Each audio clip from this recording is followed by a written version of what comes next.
అని గబగబా పిల్లవాడిని తీసి ఒళ్ళో పెట్టుకుని వాడి ముఖం ఇలా ఇలా తిప్పి ఎలా అయినా సరే ఆ స్తన్యం నోట్లో పెట్టే ప్రయత్నం చేస్తాను. ఈయన ఎంత తెలివితేటలైన ప్రయత్నం చేశాడంటే, పోతన గారు లైవ్ టెలికాస్ట్ ఇచ్చారండి. జీవితంలో ఒక్కసారి ఇక్కడ అలా దర్శనం అయితే చాలు పాపాలు విరిగిపోతాయని. మేల్కొన్న తెరుగున మెల్లన కను విరిచి క్రీగంట చూచుచు గిదిసి నీల్గి ఆవులించుచు చేతులకసంబున జాజి ఎదుగిలియో కన్న యోజనూది బిగుచన్ను కవకేళ కబళించి పీడించి గొక్కకు గుట్టుకు మనుచు ఒక రెండు గ్రుక్కలను విధ ప్రాణముల సైతము మేనిలో సత్వమెల్ల త్రావె నదియును గుండెలు తల్లడిల్ల ఇతర బాలుర క్రియవాడవివు కాదు చన్ను విడువుము చాలు ననుచు. లైవ్ టెలికాస్ట్ ఇచ్చారు శబ్దంతో క్యాన్వాస్ తీసి మహానుభావుడు. మేల్కొన్న తెరగున మెల్లన కను విచ్చి క్రీగంట చూచుచు గిదిసి నీల్గి ఆవులించుచు బాగా నిద్రపోతున్న పిల్లాన్ని ఏదో ఆ పిల్లాడి పుట్టినప్పటి నుంచి ఎప్పుడొచ్చి అన్నయ్య నీ కొడుకుని చూస్తాను రా, ఎప్పుడొచ్చి నీ అన్నయ్య నీ కొడుకుని చూస్తాను రా అని చెప్పి ఆర్తితో ఉన్న మేనత్త ఆ పిల్లాడు పుట్టినటువంటి ఓ నెల 15 రోజులకో ఎప్పుడు అమెరికా నుంచి వచ్చింది అనుకోండి, పిల్లాడు గాఢ నిద్రలో ఉన్నా సరే ఉయ్యాల నుంచి లేపేసి అత్తయ్య ఒళ్ళో పడుకోబెట్టి ఏంటి ఎవరే నాన్న నీకోసమే వచ్చాను రా, అంత దూరం నుంచి ఏది ఇలా చూడు అని ఇలా బుగ్గలు అన్నారనుకోండి, వాడు ఇంకా లేచి లేవనట్టుగా ఒక్కసారి ఇలా కళ్ళు విప్పి ఇలా మూసేసి ఒక ఆవలించి ఆ చేతులు ఆకాశంలోకి ఎత్తి ఓసారి ఇలా ఒళ్ళు కుదిపి మళ్ళీ పడుకున్నట్టే మేల్కొన్న తెరగున మెల్లన కను విచ్చి క్రీగంట చూచుచు గిదిసి నీల్గి ఆవులించుచు చేతులు ఆకాశంబున దాచి ఒదిగిలి ఆ కొన్న యోజనూది ఏమీ తెలియని వాళ్ళ ఆవలించాడు, ఇలా చూశాడు, మళ్ళీ నిద్ర వచ్చేసిన వాళ్ళ ఇలా కళ్ళు మూసేశాడు, ఇలా పడుకున్నాడు, మళ్ళీ కళ్ళు విప్పాడు,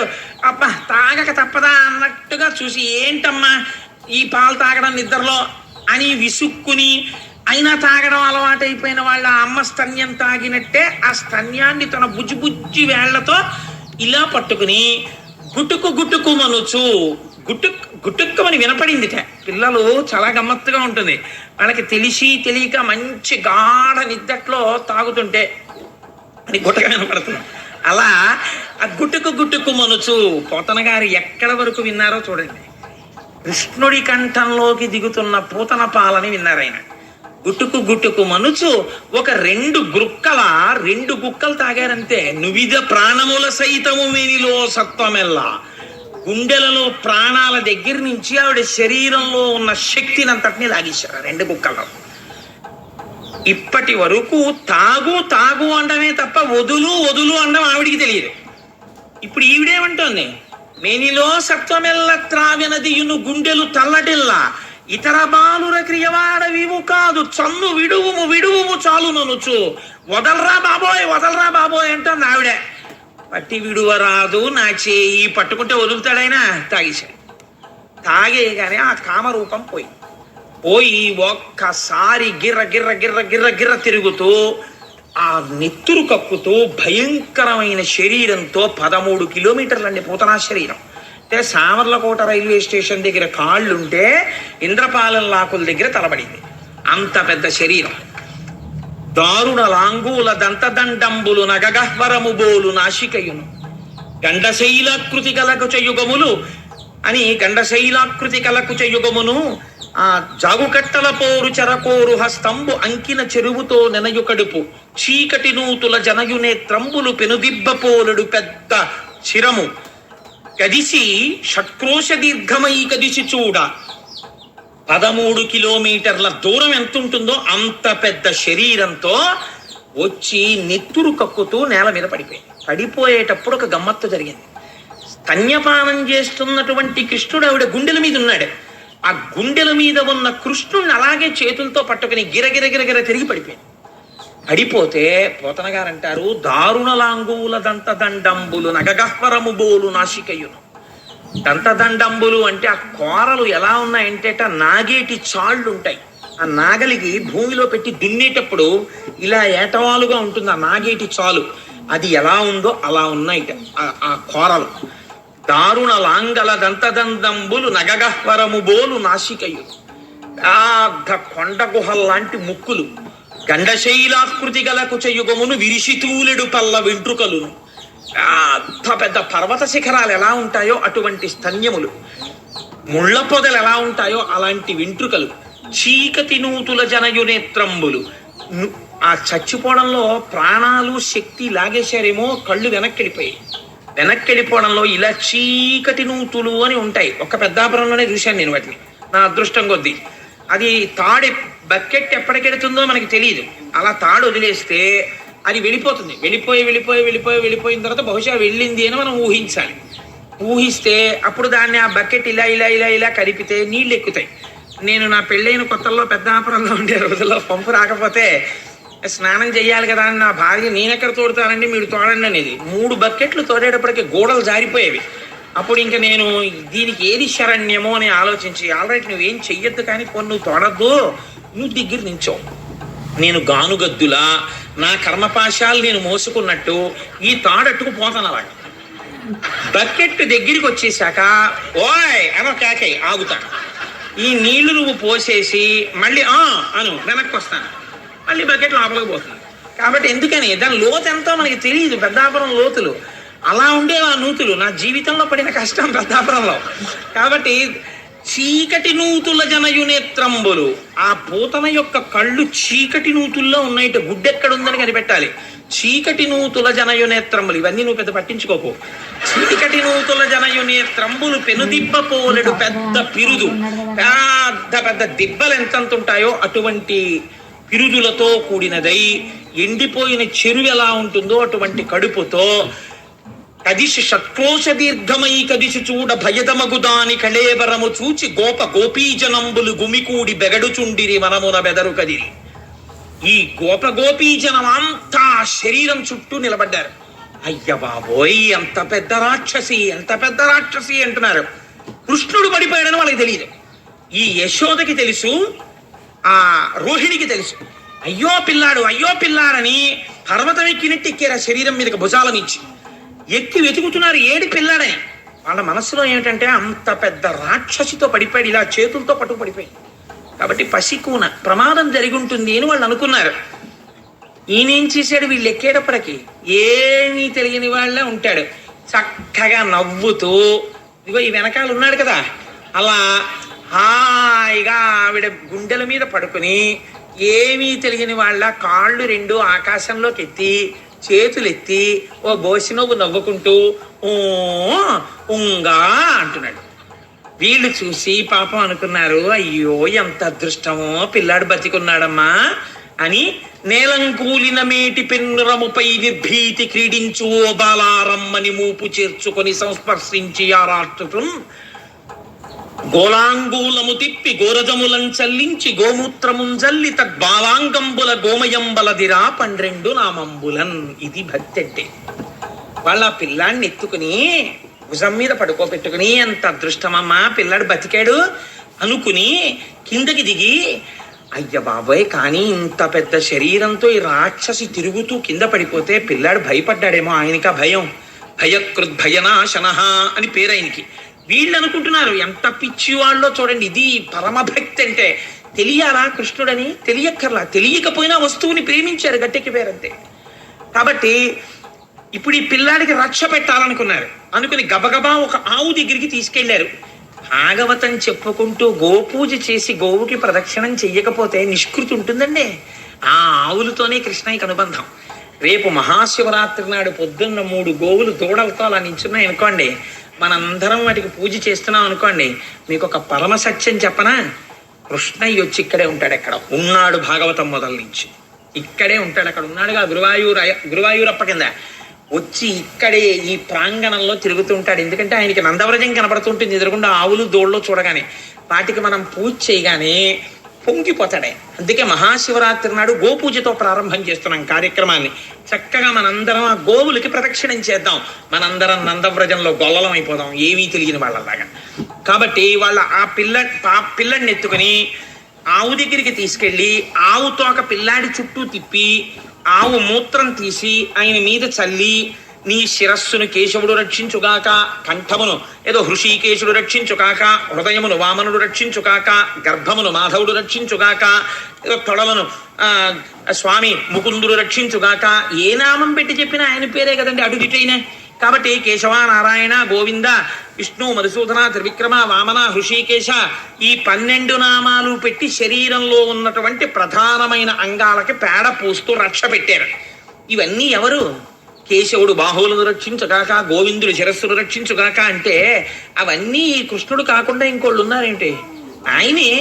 కానీ వాళ్ళ భక్తి ఎటువంటి. కాబట్టి పేడతో 12 అంగములకు ఆయనకి రక్ష పెట్టారు. ఆయన మనసులో నవ్వుకుంటున్నట్ట, ఏమి భక్తిరా వీళ్ళది అని. ఇంతలో ఒక చిత్రమైనటువంటి గమ్మత్తు ఒకటి జరిగింది. ఈ నందవ్రజం నుంచి ఈ పూతన రావడానికి పూర్వము బయలుదేరి వసుదేవుడు మధుర వెళ్ళాడు. దేనికి అంటే కంసరాజుకి ఈయన సామంతుడు కాబట్టి కప్పం కట్టాలి ప్రతి ఏడాది. ఆ కప్పం కట్టడం కోసమని ధనాన్ని తీసుకుని వెళ్ళి కంసుడికి కప్పం కట్టేసి మధురలోనే ఉన్నాడు కదా అని వసుదేవుడిని చూడ్డానికి వెళ్ళాడు. వెళ్ళి ఆ వసుదేవుడి దగ్గరికి వెళితే వసుదేవుడు అన్నాడు, ఇది మిత్రత్వం అంటే ఎంత ప్రేమ ఉంటుందో చూడండి.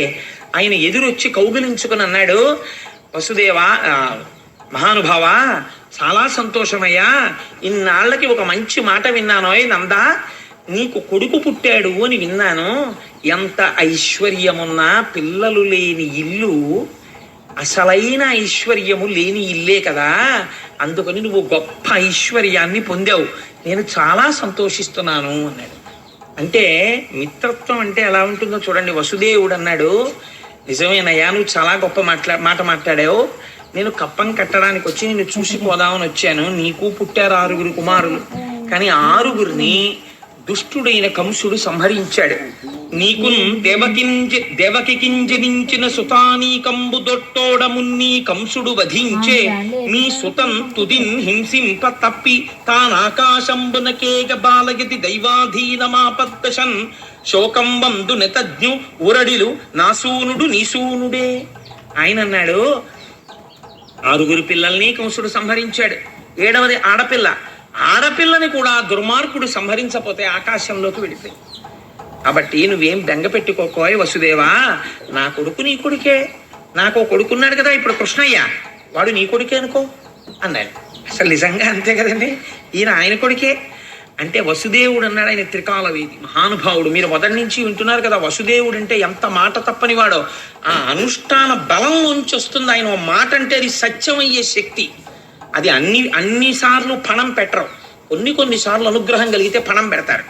అందుకని ఆయన అన్నాడు, నువ్వు కప్పం కట్టావు, నన్ను చూడ్డానికి వచ్చావు, చాలా బాగుంది అక్కడ వరకు, కానీ నందవ్రజంలో ఉత్పాతములు జరగబోతున్నాయి, నువ్వు తొందరగా బయలుదేరి నందవ్రజానికి వెళ్ళిపో అన్నాడు. ఎందుకని ఆయనకి తెలుసు, కంసుడు కృష్ణుణ్ణి పరిమార్చాలని ప్రయత్నిస్తున్నాడు.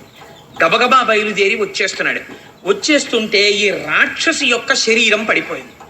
పోతన గారు అంటారు, ఇంకా చంటి పిల్లాడు, నిన్న పుట్టినవాడు ఇవాళ పూతనని సంహరించాడు, ఎంత కష్టమో అని మీరు బెంగపెట్టుకుంటున్నారేమో. విషధర రిపు గమనునికి ని విషగల సకునికి విమల విషశయనునికి విషభవ జనకునికి ని విషకుచను విషము కొనుట విషమే తలపన్. ఎంత చిత్రమైన పద్యమో చూడండి వృత్తానుప్రాస.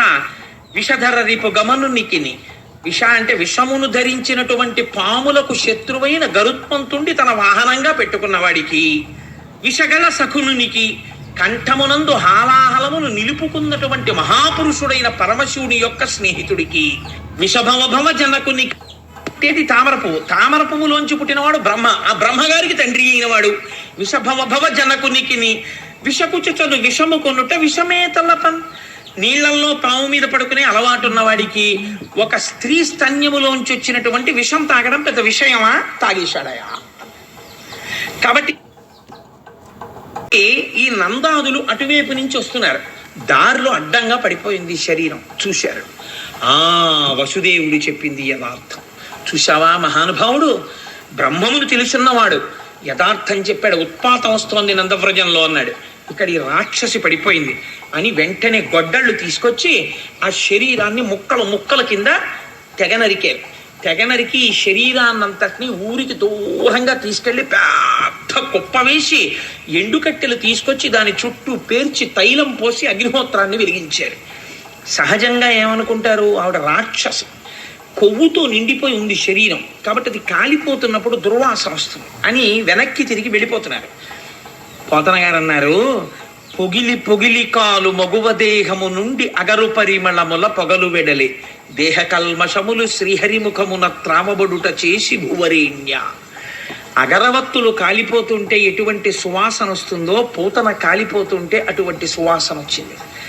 పూతన కాలిపోతే సువాసన ఎందుకు వచ్చింది అంటే, పూతన పాలు తాగేటప్పుడు పాలతో పాటు ఆవిడ శరీరంలో ఉన్న పాపాన్ని కూడా కృష్ణుడు తాగేశాడు, పుణ్యమే మిగిలిపోయింది.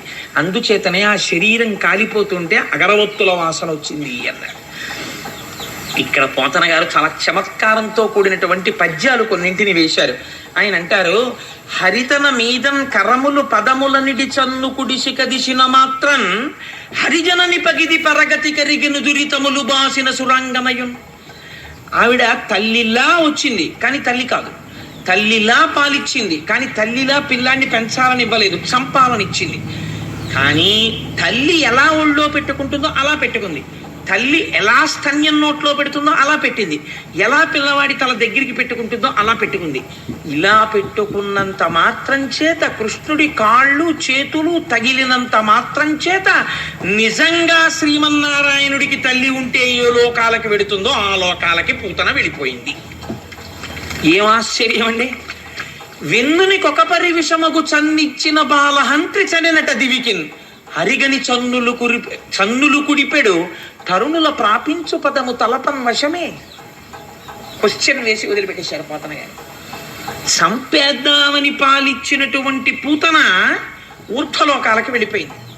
మరి ఆ పిల్లాడు నా కొడుకు అన్న ప్రేమతో పాలిచ్చినటువంటి తల్లి, ఆ ప్రశ్న మీరు బాగా అర్థం చేసుకోండి, యశోద పేరు వేయలేదు. ఎవరైనా కూడా ఇంట్లో ఒక కృష్ణమూర్తిని పెట్టుకుని మా అబ్బాయి, అమ్మో మా అబ్బాయి అండి కృష్ణయ్య అని ఇన్ని పాలు అక్కడ పెట్టారనుకోండి, అంతే ఆయన స్వీకరిస్తాడు. అమ్మ అయిపోయావు ఆ క్షణంలో నువ్వు. కాబట్టి ఎక్కడికి వెళ్ళిపోయావు నువ్వు అంటే, తరుణుల ప్రాపించు పదము తలపన్వశమే, మోక్షం వస్తుందని పోతన గారు అనలేదు. వాళ్ళు వెళ్ళే స్థితి నేను చెప్పలేను అన్నారు. అంటే ఎంత గొప్ప స్థితికి వెళ్ళిపోతారో చూడండి అని చిత్రమైన మాట ఒకటి అన్నారు. హరిగని చన్నుల కుడిపెడు తరుణుల పాపించు పదము తలపన్వశమే హరియారగించుటకు పాల్కురిషడి ధేనువులు ముక్తి కొసల చెరించు. అక్కడ పుట్టినటువంటి గోపకాంతలు తెలిసో తెలియకో కృష్ణుడిని చూసి ముద్దుగా, మనం రైల్లో వెళ్ళిపోతుంటే మనదేమో 48వ నెంబర్ బెర్త్ కూర్చుంటాం, 12వ నెంబర్ బెర్త్లో ఒక ఆవిడ కొడుకోడు ఉన్నాడు, వాడు ముద్దులు మూట కడుతూ ఒక 5 ఏళ్ల పిల్లాడు, వాడు నోట్లో పాలతిత్తెట్టుకుని ఓ చల్లటి పిల్లాడు చక్కగా ఓ నిక్కర్ వేసుకుని ఓ చిన్ని షర్ట్ వేసుకుని మెరిసిపోతూ తాత తాత తాత అంటూ మీ దగ్గరికి వచ్చి మీ తొడ మీద చెయ్యేసి చిత్రంగా ఇలా మొహం వంక చూస్తూ, పిల్లల పరిశీలన చిత్రంగా ఉంటుంది. మా తాతగారు అనుకుంటాడో ఏమిటో తాత అంటూ ఇలా చూస్తున్నాడు. చూస్తుంటే మీకు అబ్బా ఎంత బాగున్నాడో పిల్లాడని దానా అని తొడ మీద కూర్చోబెట్టుకుంటారు, బుగ్గలు నిమురుతారు. ఇదేంటి నీ పేరేంటి అంటారు, వాడికి ఇంకా చెప్పడం రాదు. వాడు అలాగే విచిత్రంగా చూస్తూ ఒకసారి ఇలా అని, ఈయన గడ్డమేమిటో ఇంత గరుగ్గా ఉందని చెయ్యి వెనక్కి తీసి అంటాడు. అంటే ఈ వేళ్ళి ఆయన ఇలా నిమురుతాడు. దీనికి మౌన భాష, ఎంత ప్రేమ ఉంది చూడండి. అందులో ఏ అనుబంధం ఉండాలి ఈ సందర్భానికి? ఏ సంబంధం లేదు, కానీ ప్రేమ. అలా నందవ్రజంలో ఉన్నటువంటి గోపకాంతలు కృష్ణుణ్ణి పిలిచి పాలు ఎందుకు ఇచ్చారో తాగమని, వాళ్ళు తల్లులు కానక్కర్లేదు. ఆ పిల్లవాణ్ణి చూడగానే తల్లి భావన కలిగినది. చిన్ని కృష్ణయ్య బొమ్మ ఇంట్లో ఉందనుకోండి, మాతృత్వం పొంగి పొరలిందనుకోండి, మా చిన్ని కిట్టయ్య పూజ చెయ్యక్కర్లేదండి, మా కిట్టయ్య మా అబ్బాయి అదిగో ఎలా నించున్నాడో చూసారా, అలాగే నించుంటాడు హాయిగాను. అలా నించోపోతే నాన్నగారు ఇప్పుడే వచ్చారు ఆఫీస్ నుంచి, నువ్వు వెళ్ళి కాసిన రస్కులు తెచ్చిపెట్టలేండి నాకు, చూడు పాపం మళ్ళీ నాన్నగారు స్కూటర్ వేసుకెళ్ళారు అందనుకోండి. ఆ ఇంటి యజమాని భార్య ఏదో నిజంగా కృష్ణుడిని చూసి అలా అనుకుందనుకోండి, ఆ క్షణంలో ఆవిడ కృష్ణుడికి యశోదయ్యి కూర్చుంది, ఆయనకి వినపడుతుంది. ఉత్తర జన్మలలో ఎక్కడో ఒకళ్ళ మాతగా నిలబడుతుంది ఆవిడ. ఇది పోతన గారు సిద్ధాంతీకరిస్తున్నారు. అందుకే భాగవతం దశమ స్కంధం మనస్సుకు ఆలంబనం ఇస్తుంది కృష్ణుడు అనడానికి కారణం. అందుకు చేశాడు ఆయన లీల. చేతకాని వాడై చేయలేదు. కాబట్టి ఇప్పుడు ఏమైంది, ఆడవాళ్ళు మాతృత్వం ఉంటుంది కాబట్టి వాళ్ళు పాలిస్తే వాళ్ళ స్థితికి వెళ్ళిపోతారు. నేను కాదన్నా. హరిగని చన్నులు కుడిపెడు తరుణుల ప్రాపించు పదము తలపన్వశమే హరియారగించుటకు పాల్కురిషడి ధేనువులు. ఆవులు వాటికి మనస్సు లేదు. మనస్సు లేదంటే అవి మనుష్యులు కావు, అవి స్త్రీలు కావు. అటువంటి ఆవు కృష్ణుడు పుట్టగానే పొంగిపోయి షేరు పాలిచ్చి ఆవు 2 షేర్ల పాలిచ్చింది. ఆవుకి మోక్షమే, గోపకాంతలకి మోక్షమే, కన్నతల్లికి మోక్షమే, చంపుదామని వచ్చిన పూతనకి మోక్షమే. నేను ఒప్పుకోనన్నారు పోతన గారు. ఒప్పుకోకపోతే పోనీ మీరు చెప్పండి మోక్షం కన్నా పైనే ఉందో అంటే పోతన గారు అన్నారు, ముక్తి కొసల చెరించున్. వీళ్ళందరూ మోక్షం పొందితే మోక్షానికన్నా చివరి ఇంకేమైనా ఉందేమో నాకు తెలియదు కాబట్టి మోక్షం చివర్ల ఈ ఆవులు తిరుగుతూ ఉంటాయి. అంటే ఆ ఆవులు అన్నిటికన్నా అధికమైనటువంటి స్థితిని పొంది ఉన్నవి కృష్ణుడిని సేవించుకుని. అవే మనని అనుగ్రహించడానికి ఆ అంశ ప్రవేశించి మహాశివరాత్రి నాడు వచ్చి వేదిక మీద దర్శనం ఇవ్వబోతున్నాయి. ఖచ్చితంగా కృష్ణుడు పంపబోతున్నాడు. వస్తాయి, ఆవులే వస్తాయి, ఆ అంశతో వస్తాయి. నాకు ఇక్కడ విశ్వాసం ఉంది. వాటి ప్రదక్షిణం కృష్ణ పరమాత్మకి పాలిచ్చిన ఆవులే ఆ ఆవులు. కాబట్టి ఇది ఈ మాట పోతన గారు చెప్తున్నారు. ఇప్పుడు ఇది పూతనా సంహార ఘట్టము అంటారు దీన్ని. అయితే నేను అంటాను, పూతనా సంహార ఘట్టమును మీరు విన్నారు. దీనికి తాత్వికమైనటువంటి పరిశీలనము ఏమైనా ఉంటుందా అంటే పరమ యథార్థమైన పరిశీలనం ఒకటి ఉంటుంది. మీకు భాగవతం దశమస్కంధం ఉపనిషత్తు జ్ఞానం. పైన కథ ఒకటే నాకు అర్థమైందండి, నాకు తత్వం అర్థం అవ్వట్లేదు, ఏమీ బెంగలేదు. మీరు అలా కృష్ణుడిని మనసులో దర్శనం చేసి పొంగిపోయిన ఫలితం వచ్చేస్తుంది. ఆంతరము తెలిసిందనుకోండి, జీవితాంతం నిలబడిపోతుంది. భక్తిగా కూడా నిలబడచ్చు, నేను కాదన్నాం. కానీ ఇందులో తత్వం మీరు ఒక్కసారి పరిశీలన చేయండి. ఒక ఆశ్చర్యకరమైనటువంటి విషయం ఉంటుంది. ఆవిడ పేరు ఏమిటి? పూతన. పూతన అంటే అమరకోశం ఏమని చెప్పిందో తెలుసా అండి? పునాతి దేహం పూతన అంటే దేహమును పవిత్రముగా చేయున్నది. దానికి పూతన అని పేరు. ఏమిటి దేహమును పవిత్రముగా చేయున్నది అంటే, నేను చాలా తేలికగా మీకు అర్థం అవ్వడం కోసమని ఒక ప్రయత్నం చేస్తాను. మీరందరూ ప్రాజ్ఞులు, తెలుసున్నవారే. నేను ఏదో అవివేకంతో అలా అంటుంటానంతే. మనం ఒక మాట అంటుంటాం, కోటేశ్వరరావు గారు ఎవరు అన్నారు అనుకోండి, నేను అంటాం. నేను అని ఇలా అనగానే ఒకరు నా దగ్గరికి వచ్చి కోటేశ్వరరావు గారు ఎవరు అనగానే ఇలా అని ముందు మీ చెయ్యి కదిలింది కదా, ఇది కోటేశ్వరరావు గారు అన్నమాట అన్నారు అనుకోండి. కాదండి, ఇది నా చెయ్యి అంటారు. ఇప్పుడు నేనెవరు ఇలా అన్నాను కదా, అప్పుడు నా దృష్టిలో ఇదంతా నేను.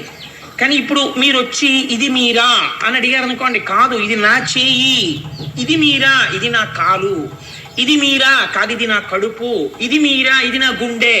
ఇది మీరా, కాదు ఇది నా తలకాయ. మరి నువ్వెవరు? నాకు తెలియదు. అదే పెద్ద అజ్ఞానం కదా. అసలు నువ్వెవరు? నేనంటున్నది ఏది అంటే తెలియక ఆ నేనుని చీకటితో కప్పేశాం అజ్ఞానంతో. అదే పూతన అంటే అవిద్య. అసలు నేను తెలియకుండుట. అసలు నేను తెలియకపోతే ఎవరు వస్తారు? దాన్ని పూర్తి చెయ్యాలి కాబట్టి ఇది వస్తుంది. ఇదేమిటి? ఇది పూతన. ఇప్పుడు ఏం చెప్తుంది? ఇదే నేను అంటుంటుంది. ఈ నేనుకేమవుతుంది? నాది పక్కన చేరుతుంది. ఇదో అబద్ధం కదండి. దీనికి ఇంకో అబద్ధం తోడవుతుంది. అబద్ధమైన దానికి ఇంకో అబద్ధం చుట్టం నాది అంటుంది. దీనికి అస్తిత్వం లేదు. దీనికే సత్యం కాని దానికి మళ్ళీ ఇంకో అసత్యాన్ని దీనికి కలుపుకుంటుంది. ఎంత చిత్రంగా ఉంటుందో తెలుసా అండి? వేదాంతం ఎంత ఘనంగా మాట్లాడుతుందంటే, ఒక ఇంటిని చూపించి అంటాడు, ఇది నా ఇల్లు అంటుంటాడు. ఇది నా ఇల్లు అన్నప్పుడు ఆ ఇల్లు స్పందించి, అవునండి ఆయనే కట్టుకున్నారు అని ఎప్పుడైనా అండం మీరు విన్నారా? ఎప్పుడు అందా ఇల్లు. వీడు 10 ఏళ్ళ ఇల్లు అనుభవించి ఎవరికో అమ్మేశాడు. అమ్మేసిన తర్వాత ఇంకొక ఆయన వచ్చి ఇది నా ఇల్లు అన్నాడు. ఇప్పుడు కూడా ఆ ఇల్లు నిన్న నుంచే నేను ఈ ఇల్లు అందాం. అలాగే ఉంటుంది. ఎంతమంది ఆ ఇంటిని ఇది నా ఇల్లు అన్న ఆ ఇల్లు అలాగే ఉంటుంది. నా ఇల్లు అన్నవాడు మారిపోతున్నాడు. నా అన్నప్పుడల్లా ఓ పాశం వేసుకుంటున్నావు. నా స్కూటరు ఓ పాశం, మా అబ్బాయి ఓ పాశం, మా ఆవిడ ఇంకో పాశం, మా అమ్మాయి ఇంకో పాశం, మా అల్లుడు ఇంకో పాశం. ఎన్ని వేసుకుంటే అంత పెద్ద పశువు అవుతున్నాడు. పశువుకి ఏముంటుంది? అజ్ఞానం ఉంటుంది, అవిద్య ఉంటుంది. ఈ నేను నాది ఈ రెండే దానికి ఉండే రెండు స్థానాలు. ఇప్పుడు ఇందులోంచి ఏమిస్తుంది? విషయములను ఇస్తుంది. విషయమే విషము. విషయములు అనగా ఏమి? దేహం ఇప్పుడు ఏం కోరుతుందండి? సుఖాన్నే కోరుతుంది. ఏమంటే ఒక్క పోతగా ఉంది, ఆ ఫ్యాన్ అడి తిరిగిపోతుంటుంది, ఇటు తిప్పితే బాగుండండి అనిపిస్తుంది. ఎందుకని? ఇది సుఖంగా ఉంటుంది. అంటే నేను నిజంగా ఇప్పుడు చెప్పాను కాదు, ఉదాహరణకి చెప్పానంటే, కానీ దానికి కృతజ్ఞతాభావం ఎక్కువ. చెప్తున్న వాడికి ఎందుకు పాపం, అది రికార్డ్ చేసే వాళ్ళకి తగలాలనుకుంటుంది, దాని అనుబంధం వేరు. అందుకని అది ఎప్పుడూ అటే సేవిస్తూ ఉంటుంది, నన్ను సేవించదు అది. అది వేరే విషయం అనుకోండి. అందుచేత శరీరము సుఖమును వాంఛిస్తుంది. ఈ సుఖం కోసం మరుగుతుంది. నాకు ఇలా ఉండాలి, ఇలా ఉండాలి, ఇలా ఉండాలి అంటుంటుంది. కానీ అది చాలా తీయగా ఉంటుంది. కానీ అది విషయము, విషము చంపడానికి పనికొస్తుంది. ఎప్పటికీ స్వస్వరూపం తెలియకుండా ఈ అబద్ధంలోనే చచ్చిపోతాడు. మరి ఈ అబద్ధంలో చనిపోకుండా దీన్ని ఏమైనా చెయ్యగలమా? మరి అలాంటప్పుడు ఇంకా ఇది ఎందుకు వచ్చినట్టు? అసలు ఇది ఎందుకు? దీంతో ఉన్న ఈ అనుబంధాలు ఎందుకు? మరి ఈ కొడుకు ఎందుకు? ఈ కూతురు ఎందుకు? ఈ భార్య ఎందుకు? ఎందుకు పెట్టినట్టు ఈశ్వరుడు అంటే ఒక్కటే అర్థం చేసుకో. ఏమిటది అంటే, దీని వెనకటికి నేను ఒక చిత్రమైనటువంటి విషయం విన్నాను. నేను ఒకసారి డాక్టర్ గారి దగ్గరికి వెళ్ళాను పెద్దాపురంలో. వెడితే ఒక అతను, డాక్టర్ గారు ముందు నన్ను పంపించండి, నా తల తిరిగిపోతోందని ఇలా పట్టుకుని కిందడిపోతూ మీదడిపోతూ తీసుకొచ్చారు. తీసుకొస్తే బాబాయ్ ఆయన్ని తీసుకెళ్ళండి, అలా పడిపోతున్నాడు అంటే తీసుకెళ్ళేటప్పటికి నేను అక్కడ చూపించుకోవడానికి ఆయన ముందు కూర్చుని ఉన్నాను డాక్టర్ గారి దగ్గర. ఈ తీసుకొచ్చిన ఆయన్ని చూడగానే డాక్టర్ గారు గమనాలు లేచిపోయి, ప్రయారిటీ ఉంటుంది కదా మరి ముందు, గబగబా వెళ్ళి అదే పొద్దున్నే కదా వచ్చావు, మళ్ళీ గంటలు వచ్చావు, ఏమైందన్నాడు. అంటే వాడు తల తిరిగిపోయి పడిపోతున్నవాడు అన్నాడు, డాక్టర్ గారు మీరు దగ్గుమంది ఇచ్చి 3 పూట్ల 2 చెంచాలు వేసుకో, ఓ 3 రోజుల్లో తగ్గిపోతుంది అన్నారు కదా. 3 పూట్ల 2 చెంచాలు వేసుకుంటే 3 రెళ్ళు 6, 3 రోజులు 3 6లు 12 చెంచాలు 3 రోజుల తర్వాత తగ్గించుకోవడం ఎందుకు? 12 చెంచాలు ఇప్పుడు దీనికి తాగేస్తే 10 నిమిషాల్లో తగ్గిపోతుంది కదా అని 12 చెంచాలు ఇప్పుడే పుచ్చుకున్నాను, తల తిరుగుతోందండి అన్నాడు. 3 రోజులు 3 పూట్ల పుచ్చుకుంటే మిల్లిగా వ్యాధి తగ్గుతుంది, కానీ ఒక్కసారి 12 చెంచాలు పుచ్చుకుంటే దగ్గు తగ్గదు, తల తిరుగుతుంది. అలా మనకి ఎంత మోతాదులో ఏది అవసరమో దాన్ని శుద్ధి చేసి డాక్టర్ గారు ఇస్తారు. మనం తాగితే విషం, డాక్టర్ గారు దాన్ని శుద్ధి చేసి ఇంత మోతాదులో పుచ్చుకో అన్నారు అనుకోండి, అది ఏమవుతుంది? అమృతం అయిపోతుంది. శరీరంలో ఉన్న రోగాన్ని తీసేస్తుంది. ఒక్కొక్కసారి చిత్రంగా ఉంటుంది ప్రపంచంలో. ఆరోగ్యంగా ఉన్నవాడు పొరపాటునది వేసుకున్నాడు అనుకోండి, అనారోగ్యం వస్తుంది. అనారోగ్యంగా ఉన్నవాడు వేసుకున్నాడు అనుకోండి, అనారోగ్యం తగ్గుతుంది. ఎందుకు అలా జరుగుతుంది అంటే, డాక్టర్ గారు చెప్తే అది విషముగా ఉన్నది ఔషధంగా పనిచేస్తుంది. అది డాక్టర్ గారి చేతిలో ఉంది. విషయములను అనుభవించవచ్చు, తప్పులేదు. వేదం ఏం చెప్పిందో అవి అనుభవించవచ్చు. గృహస్థాశ్రమంలోకి వెళ్ళవచ్చు, భార్యతో ఉండవచ్చు, బిడ్డలను కనవచ్చు, మధురాన్నములు తినవచ్చు, ఇవన్నీ చెయ్యవచ్చు. ఎప్పుడు నీకు ఒక్కటి తెలియాలి. ఏమిటి తెలియాలి? డాక్టర్ గారి ప్రిస్క్రిప్షన్తో తినాలి ఇవన్నీ. ఎవరా డాక్టర్ గారు? కృష్ణం వందే జగద్గురుం, ఆయనే డాక్టర్ గారు. ఎలా చెప్పాలి? ఏది తిన్నా, కృష్ణ నాకు మంచి పంచి ఇచ్చావు అనుకుని కట్టుకో, కృష్ణ నాకు మంచి లాల్చి ఇచ్చావు అనుకుని వేసుకో, కృష్ణ నువ్వు నాకు భాగవతం చెప్పుకునే అదృష్టం ఇచ్చావు అనుకుని చెప్పుకో, కృష్ణ నాకు కొడుకుని కూతుర్ని ఇచ్చావు అనుకుని నీ కొడుకుని కూతుర్ని ప్రేమించు, కృష్ణ నాకు అనువర్తించి నాతో సమానంగా నన్ను ధర్మపదంలో నడిపించే భార్యనిచ్చావు అనుకుని హాయిగా భార్యతో ఉండు, కృష్ణ నాకు ఇవాళ మధురాన్నం ఇచ్చావు అనుకుని తిను. ఇవి విషయములు కావు, నీ పట్ల అమృతములైపోతాయి. ఎందుకని? అక్కడ శుద్ధి జరుగుతోంది లోపల. శుద్ధి లేకుండా తిన్నావు, విషమైపోతుంది. ఇప్పుడు తెలిసో తెలియకో ఎవరికిచ్చింది? కృష్ణుడికి ఇచ్చింది, విషమ అమృతం అయిపోయింది అంతే. నీవు కూడా అన్ని ఈశ్వరుడికి చెప్పి తినడం అలవాటైతే అది అమృతం అవుతుంది. చేతకాని వాళ్ళు ఒక మాట అడుగుతూ ఉంటారు, ఎందుకండి నైవేద్యాలు ఇవన్నీ ఈశ్వరుడు తిన్నాడా? ఆ పేరు చెప్పుకుని వీళ్ళు తినడానికి అంటారు. ఆ పేరు చెప్పుకుని వీళ్ళు తినడానికి కాదు, ఇలా వెర్రి మాటలాడేవాడి మనస్సు మారడానికి ప్రసాదంగా ఇస్తారు. అది తింటుంటే వీడి మనస్సుకు పట్టిన కిలి వదులుతుంది. ఇత్తడి పళ్ళానికి కిలుం పట్టేస్తే ఒక్కసారి చింతపండు అట్టుకెళ్ళి ఇలా తగిలిస్తే విరిగిపోదు, పట్టి బాగా తోమాలి. రోజు ఇంతంత ప్రసాదం వాడికి పెడుతూ ఉంటే వదిలిపెట్టేసిన మహాత్ముల యొక్క అనుగ్రహంతో నడిచిన దేవాలయంలో ప్రసాదం వాడికి పెట్టగా పెట్టగా అక్కిలి వదిలి వాడు కూడా మెరుస్తాడు. అందుకని ప్రసాదం పుచ్చుకోవాలి, ఈశ్వరుడి చుట్టూ ప్రదక్షిణం చెయ్యాలి. ఆ కింద ఉన్న చక్రము యొక్క అనుగ్రహం అన్ని వేపుల్ని వచ్చి మీద పడుతుంది, పడితే అవిద్య తొలగుతుంది. కాబట్టి ఇప్పుడు పూతనా సంహారం ఏమి? విషయం అనుభవించవచ్చు, కానీ సంపడానికి పాలిచ్చిన అమృతమైనది. అలా మీరు ఏదనుభవించినా ఈశ్వరుడికి నివేదన చేసి తీసుకుంటే ఏది? అన్నీ తీసేసుకోవచ్చు కదండి అని చెప్పి ప్రతిదీ ఈశ్వరుడికి నైవేద్యం పెట్టేశానని తాగేస్తే కుదరదు. వేదము ఏది తీసుకోమందో అది మాత్రమే ఈశ్వరుడికి నివేదన చేసి తీసుకుంటే అది మీ పట్ల అమృతముగా మారి మిమ్మల్ని నిలబెట్టగలదు. మనస్సుని దేహముని కూడా శౌచపరచగలదు, ఈశ్వరుడి వైపుకి తిప్పగలదు. ఈ రహస్యాన్ని ఆవిష్కరించడమే పూతనా సంహారమునందు ఉన్న పెద్ద ప్రయత్నం. అందుకే పూతన ఎలా వచ్చింది? అందమైన దానిగా వచ్చింది. ప్రపంచంలో అన్నిటికన్నా అందం ఎక్కడుంది చెప్పండి? తనయందే. ప్రపంచంలో ఎవడైనా నా అంత అందవికారమైన వాడు ఎవ్వడూ లేడు అనుకున్నాడు అనుకోండి, అసలు వాడి ఉత్తర క్షణం జీవించలేడు. ఎంత అందవికారంగా ఉన్నవాడు కూడా అద్దం పెట్టుకుని ఇలా చూసుకుని ఇలా చూసుకుని ఇలా చూసుకుని ఇలా చూసుకుని అబ్బా ఎంత బాగున్నాను అనుకుని కోతికి అద్దం దొరికినట్టు ఇలా ఇలా చూసుకుని పొంగిపోతుంటాడు. ఎవడి రూపం వాడికి అంత సంతోషం. అందుకని పైకి అందంగా ఉన్నట్టుంటుంది ఈ ప్రకృతి వికారమైనటువంటి శరీరము, కానీ దీని యందే ఉండిపోతే అసత్యమైన నేను యందు మీరు ఉండిపోయారనుకోండి, అది అమృతత్వానికి ఇవ్వదు. అసత్యమైన నేను సత్యమును తెలుసుకోవడానికి ప్రసాద బుద్ధితో భక్తి వైపుకి వెళ్ళింది అనుకోండి, ఈ భక్తి ఒకనాడు జ్ఞానం అవుతుంది. ఎలా జ్ఞానం అవుతుంది మీరు చెప్పలేరు, ఎప్పుడైనా అవ్వచ్చు. రమణ మహర్షికి అకస్మాత్తుగా అరుణాచలం వెళ్ళొస్తున్నాను అని ఒక ఆయన అన్నాడు, అంతే మారిపోయింది.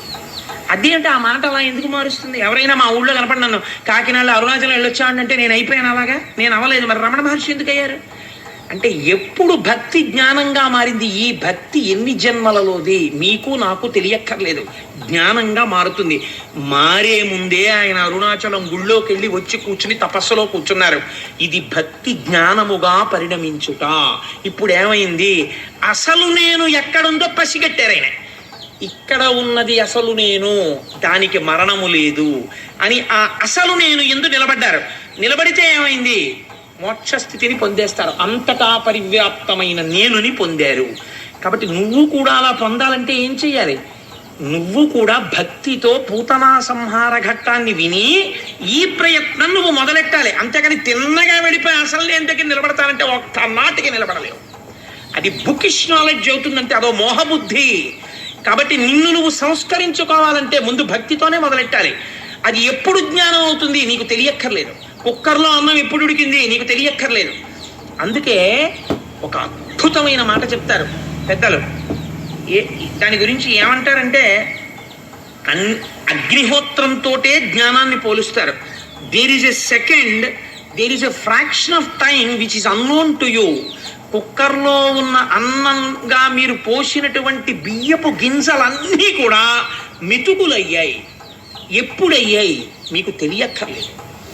ఏ క్షణంలో మీరు కుక్కర్లో పోసిన బియ్యపు గింజలన్నీ మెతుకులయ్యాయో, మీరు వేసిన పప్పు బద్దలన్నీ ఉడికి పప్పు అయ్యాయో మీకు చెప్పవలసిన అవసరం ఉన్నదా? అక్కర్లేదు. అది ఏదో ఒక క్షణంలో ఉడికాయి, ఉత్తర క్షణం భోజ్యమైంది, మీరు తినచ్చు కదా. అంతేకాని కుక్కర్ కూసేసాక కూడా తీసి ఏమోనండి అడుగున ఉడికిందో లేదో అని గరిటెట్టి పళ్ళెల్లో వేసేసి ప్రతి మెతుకు ఉడికిందో లేదో అని ఎంత అనుమానం ఉన్నవాడో అలా వెతుక్కోడు. ఎందుకని? నమ్మకం అంతే. ఒకసారి అగ్నిహోత్రం మీద పెడితే ఆ అన్నం బియ్యము అన్నమైపోతాయి. ఎప్పుడైపోయాయి నీకు తెలియదు, తెలియక్కర్లేదు. నువ్వు భక్తిని ఒకదాన్నే ముందు పట్టుకుంటావు, అది ఎప్పుడు జ్ఞానం అవుతుంది నీకు తెలియక్కర్లేదు, తెలియదు కూడా. ఈశ్వరానుగ్రహం ఒక రోజున కలుగుతుంది, అసలు నేను నీకు తెలిసిపోతుంది. ఆ తెలిసిపోవడానికి భక్తి నుంచే వెళ్ళాలి. అదే పూతనా సంహార ఘట్టం. అందుకే మొదటి లీల పూతనా సంహారంతో మొదలవుతుంది. ఇప్పుడు ఇది దేన్ని పవిత్రం చేసింది? దేహాన్ని పవిత్రం చేసింది. ఇది అపవిత్రమైనది పవిత్రమైంది. ఇది పవిత్రం అవగానే లోపల ఉన్న వస్తువుని తెలుసుకోవడానికి ఇది ఉపకరణముగా మారిపోతుంది. మారిపోయి అసలు నేనుని పసిగట్టగలిగిన స్థితికి తీసుకెడుతుంది. ఈ ఘట్టాన్ని పరమోత్కృష్టమై పరమపావనమైనటువంటి ఘట్టంగా పెద్దలు ఆవిష్కరిస్తారు. అంతటి మహోత్కృష్టమైనటువంటి పూతనా సంహార ఘట్టాన్ని ఆవిష్కరించి పోతనామాచ్యుల వారు శకటాసుర సంహారం అనేటటువంటి ఘట్టం వైపుకి వెడతారు.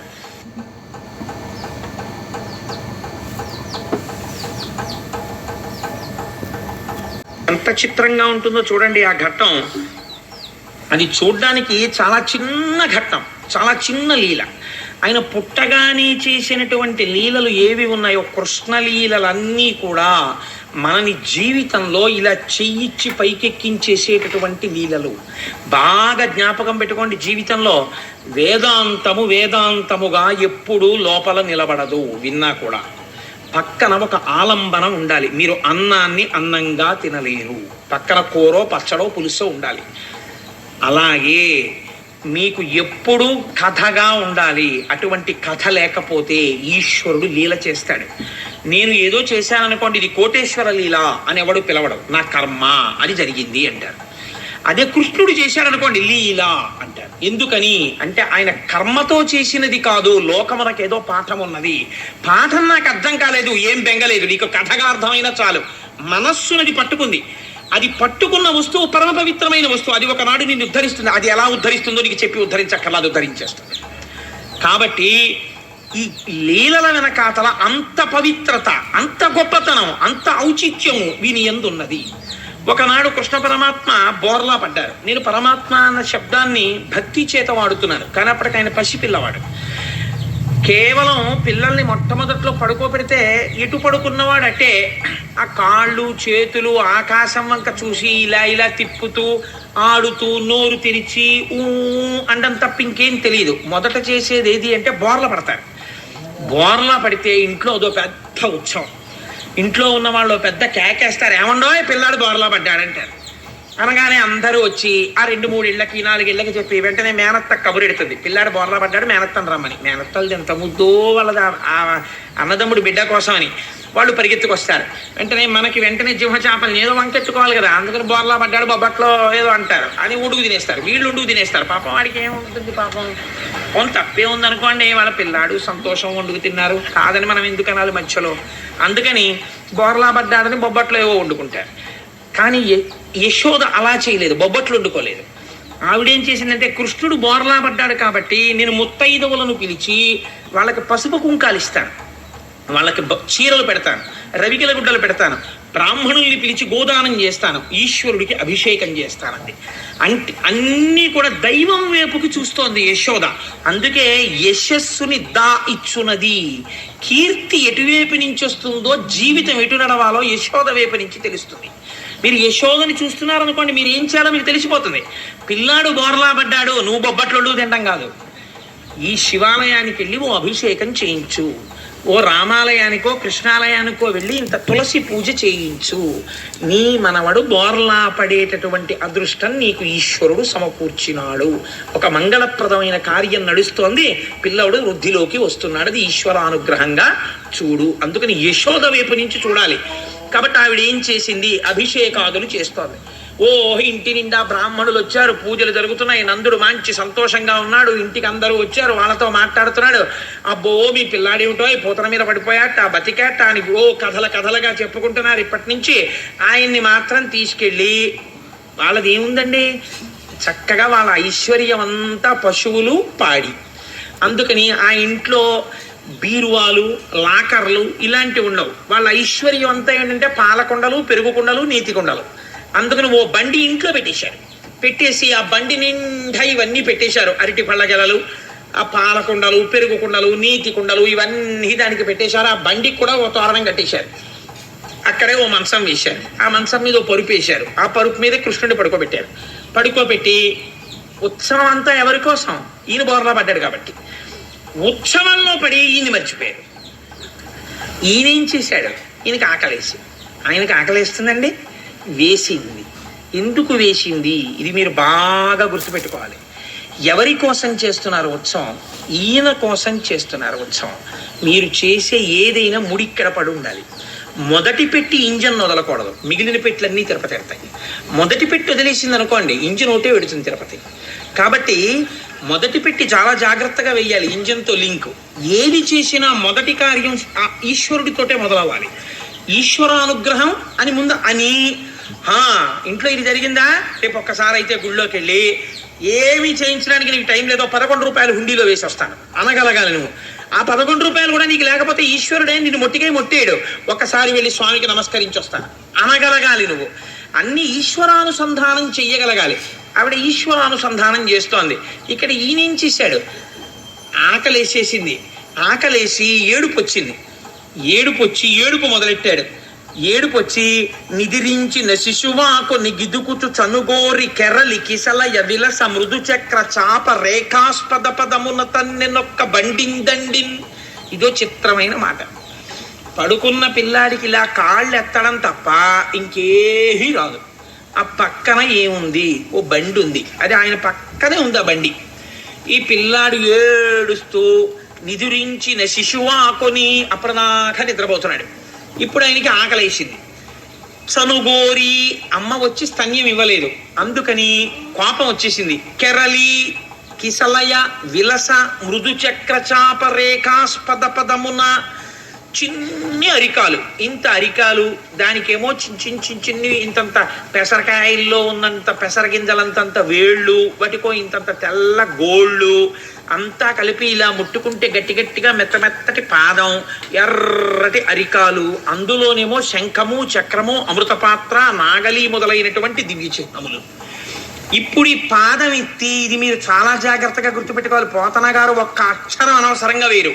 మృదు చక్ర చాప రేఖాస్పద పదమున, అటువంటి కాలుతో ఏం చేశాడు, తన్నెనొక్క బండిందన్నాడు.